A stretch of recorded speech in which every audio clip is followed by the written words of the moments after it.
لو كان بيننا الحبيب لدنا القاسي Assalamualaikum warahmatullahi wabarakatuh. قبل المغيب Alhamdulillahi rabbil alamin.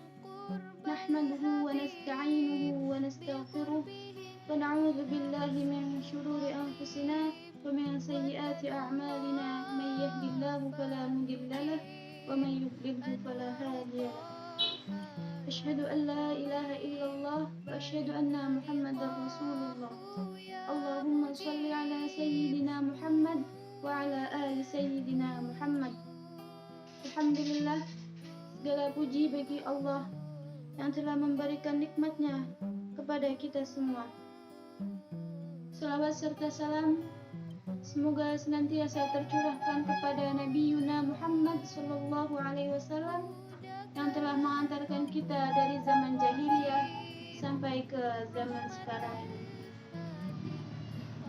Pada materi ceramah ini, saya akan membawakan keteladanan kisah Nabi Ibrahim dan Ismail alaihissalam. Dalam Islam, berkorban adalah bagian dari konsekuensi perjuangan, bahkan menjadi salah satu syarat diberikannya pertolongan dari Allah Subhanahu wa Ta'ala.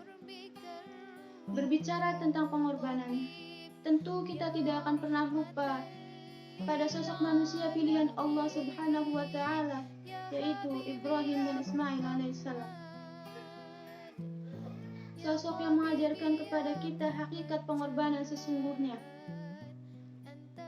Beliau memberikan teladan kepada kita bagaimana seharusnya seorang hamba mengabdi kepada Rabb-Nya dan seperti apa seharusnya pengorbanan itu kita lakukan agar Allah meridhoi dan memberikan rahmat-Nya kepada kita.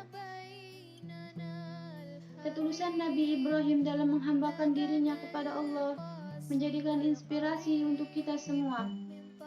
Tidak hanya itu, Nabi Ibrahim adalah seorang ayah yang hebat, sehingga melahirkan seorang anak yang hebat pula. Sebagaimana Ismail yang mengorbankan dirinya demi ketakwaannya kepada Allah Subhanahu wa Ta'ala. Seperti yang kita ketahui bahwa keluarga Ibrahim adalah keluarga yang mendapat ujian berat dari Allah Subhanahu wa Ta'ala dengan ragam ujian yang bertubi-tubi, namun semuanya mampu dilewati dan dihadapi dengan sabar dan ikhlas.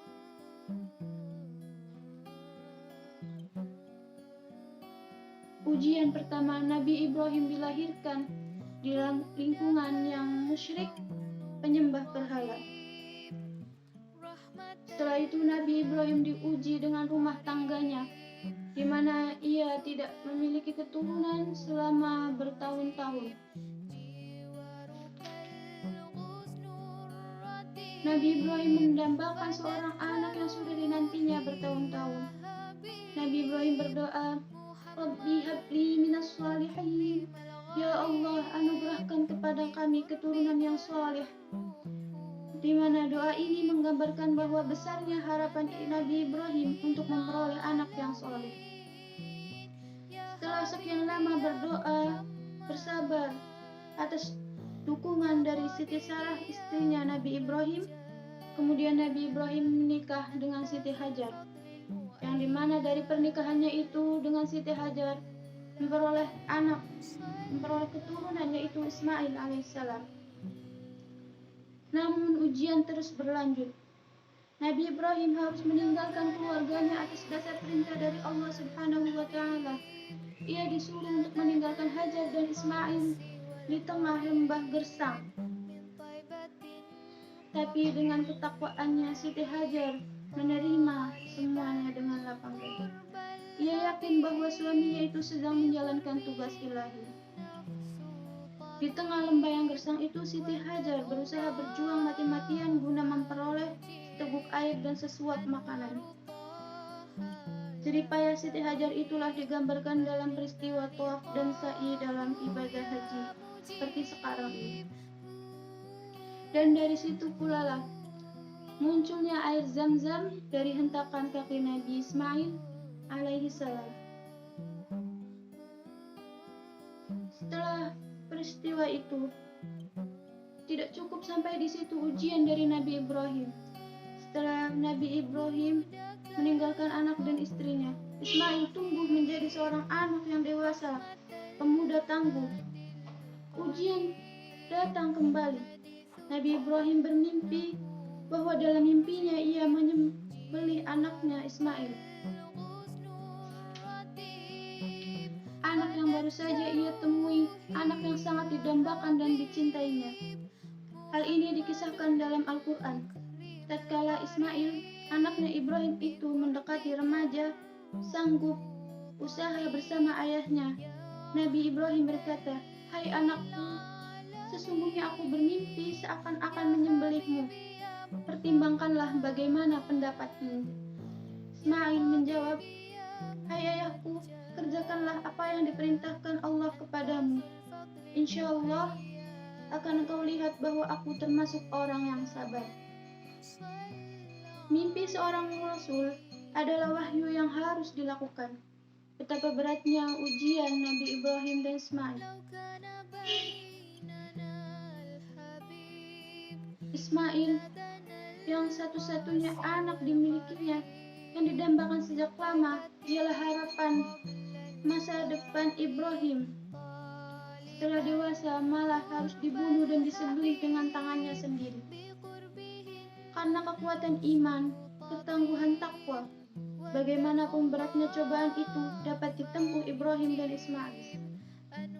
Ismail sebagai seorang anak yang soleh dan tentunya karena ketakwaannya pada Allah Subhanahu wa Ta'ala, mengiyakan dan menerima mimpi ayahnya itu. Alangkah bahagianya Ibrahim memiliki anak seperti Ismail yang begitu setia menjalankan perintah Allah, walaupun dirinya harus menjadi korban.